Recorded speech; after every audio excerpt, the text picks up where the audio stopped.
Казвам здравейте и добре дошла в подкаст Експертите на доктор Валянова. Здравейте! Днес ще се потопим света на лифтинг конците. Един свят, който ви е добре известен от десетилетия, ако не и повече. Бихте ли ни разказали първо каква е технологията на конците и какво представляват те? Конците са едно много обширно понятие, т.е. ние не можем да говорим, казваме конци, но това се включва голяма гама продукти. Има конци, които се имплантират вътре кожно, те са гладки нишки, чиято идея е да структурират тънката кожа и да подобрят микроциркулацията, но по-добре е да говорим за конци, които имат истинско въздействие върху тъканите или целта им е да повдигат и да направят репозиция на меките тъкани, за да отбременят дълбоките гънки в централната част на лицето, или това са назолабиална и марионетна. А как всъщност се поставят, как ги имплантирате вътре в лицето? Конците представляват нишки, които, за да повдигнат меките тъкани, трябва да имат нещо на повърхността си, било то зъбчета, котви или конуси. Целта им е тези така наречени фиксиращи елементи да се фиксират в свързващите структури, които държат мазнините под кожата, и по този начин, фиксирайки се в тях, да повдигнат и да структурират меките тъкани под кожата. А как всъщност въвеждате конците в тъканите? Различните конци имат различен начин, по който се въвеждат в подкожните повърхностни мазнини. Едните конци са въведени предварително в тъпи дълги игли, така наречените канюли, и по този начин, въвеждайки канюлата, ние въвеждаме конеца на нужното анатомично ниво. Другите конци са свързани с игли, т.е. въвеждаме иглата и конеца следва тази игла. Има и друг начин, по който се въвеждат конците, така че обичайно е атравматично и зависи от типа конци, които използваме. А колко горе-долу продължава една процедура с конци? Това е много интересен въпрос. Според мен зависи от пациента, зависи от броя конци или от наборите, които съчетаваме, за да имаме оптимална корекция. Но голяма степен зависи и от способностите на лекаря, който работи, защото процедурата изисква време за анализ на тъканите, изисква време за разчертаване на план или предварителен план, който да покаже посоката, броя, комбинацията от въведените конци и след това тяхното въвеждане, така че 30-40 минути са достатъчни за правенето на тази процедура. Вие казахте, че конците са разнообразни. Колко вида са, как може да ги разделим и как вие избирате за съответния пациент, кой вид конци са най-подходящите? Аз бих ги разделила на наноконци, или това са по-късите конци, които нямат фиксиращи елементи. Те са гладки, понякога са усукани и се въвеждат за структуриране на повърхностните слоеве на кожата. Например, при по-тънки, по-слаби кожи, които имат нужда от биостимулация, те вършат тази работа, така че ще ги разделим на по-къси конци или наноконци, конци, които имат средна дължина или така наречените софт конци. Те имат фиксиращи елементи и се използват за по-малки анатомични зони, например зона чело, средна трета на лицето и съответно конци, които са по-дълги. Те биват два варианта, могат да имат 25 см дължина или 50 см, така че те се използват за лифтиране на меките тъкани, или колкото е по-дълъг един конец, той има по-голям лифтинг капацитет. Когато дойде човек при вас, мъж или жена, без значение, как вие преценявате, че той е подходящ за лифтинг с конци? Много е интересен въпрос.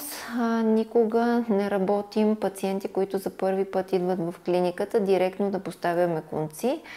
Конците са част от общия терапевтичен план и подход към лицата на пациентите. Той включва анализ, включва снимки, които правим преди самата процедура, разговор с пациента, консултация, която продължава минимум 30-40 минути, в която ние изясняваме неговите желания, анализираме меките му тъкани и конците влизат в общия терапевтичен план, но всички пациенти трябва да знаят и да са информирани, че те не вършат цялата работа в едно лице, или те действат единствено на слоя под кожата или структурират и повдигат меките тъкани.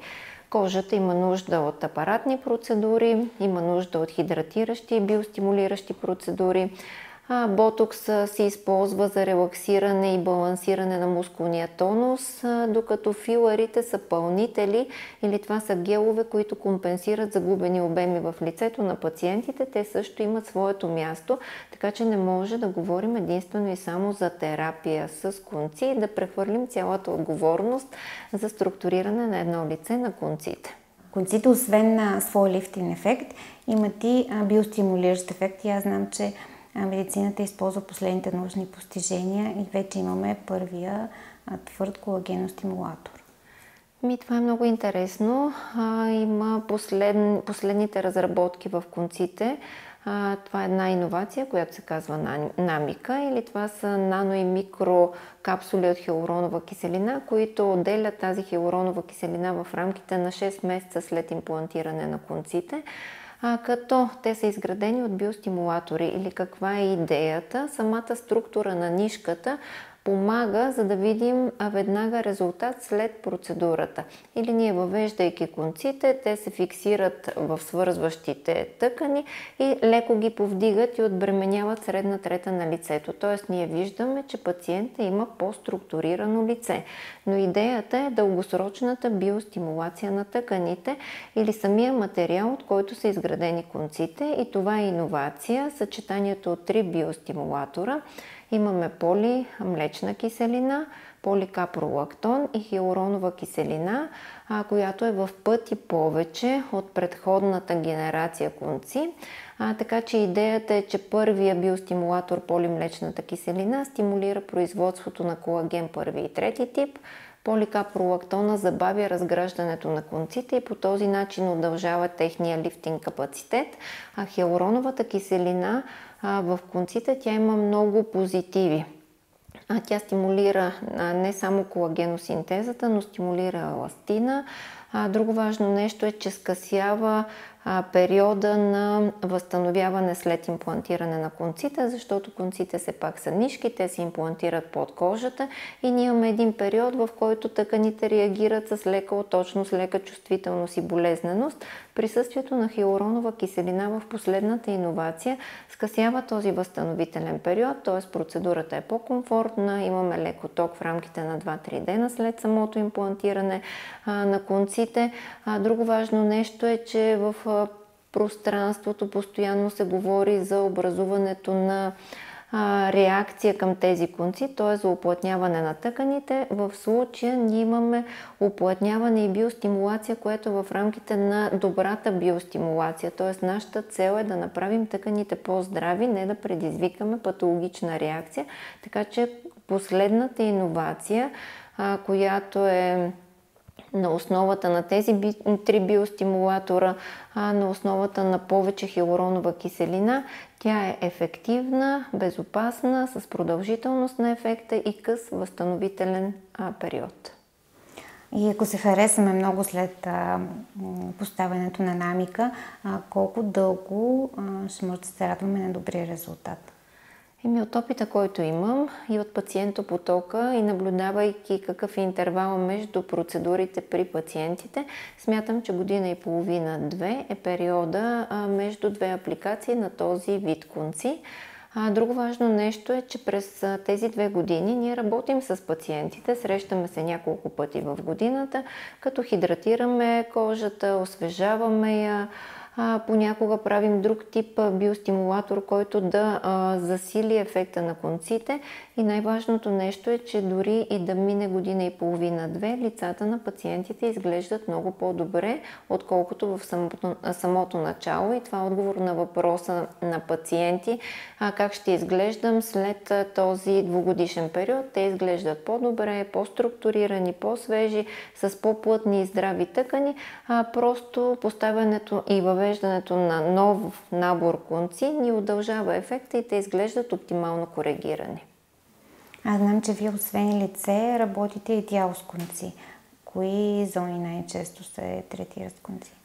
Ми работим шия, като шията е интересна анатомична зона. Там поставяме от тези по-късите конци, имплантираме ги под самите гънки, които са статични на шия или под линиите. Идеята е да изградят и да намалят дълбочината на тези линии. Работят се ръце вътрешно на тази повърхност на ръцете, могат да бъдат въвеждани за структуриране на отпуснат корем, бедра, дупе също, но искам да кажа едно голямо уточнение или трябва да бъде направен много добър анализ на структурите на пациента. Конците не са нещо, което измества, когато пациента има нужда от хирургична намеса. Те са помощно средство, иновация, която ни помага да вървим добре структурирани и добре коригирани и се прилага при пациенти, които са индикирани, т.е. не всички пациенти са подходящи за този тип подход. Имат ли реалистични очаквания пациентите? Защото конците са много модерни и човек си мисли, да, ще отида, ще си сложа конци, ще има моментален лифтинг. Много от пациентите, конците все пак са от дълго време на българския пазар. Много от пациентите са информирани, виждали са техни познати, поставяли са си конци преди това. Но понякога имаме и пациенти, които имат нереалистични очаквания и те не са подходящи за въвеждането на този продукт. Но тук е ролята на консултацията, на срещата с пациента, това да обясним дали ние може да постигнем добър естетичен резултат и дали са подходящи за този тип терапия и ако не са подходящи, да бъдат насочени към друга специалност от естетиката. Освен този разговор, който вие обяснявате и показвате, какви други стъпки трябва да се преминат за подготовка преди поставянето на конците и болезнена ли е процедурата? Отново така интересен въпрос. Ако трябва да обясня целият подход преди поставяне на конци, много често по време на консултация изясняваме с пациентите тяхното общо здравословно състояние. Имаме разработени протоколи за изследвания, които даваме на пациента според промените, които наблюдаваме и според изводите, които си правим след разговора с него. Т.е. изясняваме дали има достатъчно микронутриенти, макронутриенти, дали има субклиничен възпалителен процес в организма, зъбния статус. Правим едни снимки с специална камера, която анализира тъканите на пациента. Имаме също така в клиниката и ултразвук за локално изследване на тъканите. Ако е работен или ако е посещавал колеги, има въвеждани продукти в лицето, ние анализираме дали има остатъци от тези продукти, дали са на правилното анатомично ниво, дали няма да влязат в противоречие с нашата процедура. Така че правим един доста разширен анализ на пациента, не само среща, но и апаратни изследвания, клинични лабораторни изследвания и тогава преценяваме дали той е подходящ за работа с конци. Процедурата с конци се анестезира или ние използваме лидокаин, който се въвежда под кожата преди да бъдат въведени самите конци, така че пациентът е обезболен, той не чувства нищо, има леко звуково усещане, като пук-пук-пук-пук или това е момента, в който тези конци срещат тъканите и това е единственото нещо, слаб звук, който леко притеснява пациентите, но те нямат усещане за болка по време на самата процедура. Какви са препоръките за периода след процедурата, докато се адаптират конците? Също така имаме много строги правила и препоръки за след процедура. На пациентите им даваме едно информирано съгласие как трябва да се поддържат след извършването на конци. Това включва 2 седмици без спорт, сауна, солариум и масаж. Също така лимфодрениращи хомеопатични медикаменти и даваме локален антибактериален крем, с който се протектират входните точки 24 часа след 24-я час до 3 дена от въвеждането на конците, така че пациента спазва има определени ограничения и трябва да спазва определени правила след имплантиране на конците, като тези неща са в рамките на 2 седмици. Тъй като интересът към лифтинга с конци е голям, има ли минимална възраст, в която вие практикувате тази процедура? Не съм се замисляла за минимална възраст, по-скоро е анализ на тъканите, по-скоро конците са превенция. Може би има максимална възраст или когато пациентът е с много променени отпуснати лицеви тъкани, ние отказваме въвеждането на конци или работата с тях. Работим обичайно след 40-45 годишна възраст или при пациенти с начална до средна степен на изразено смъкване на лицевите контури и обеми, така че отново има строги индикации, по които ние се ориентираме за това дали е подходяща процедурата при пациентите, и възрастта не е определяща. Определящо е състоянието на меките тъкани. А повлиява ли се вашето решение от това дали едно лице е слабо или пълно? Определено да. Слабите лица могат да бъдат слаби и стегнати, могат да бъдат слаби с начална степен или по-изразена степен на смъкване и нарушаване на лицевия контур.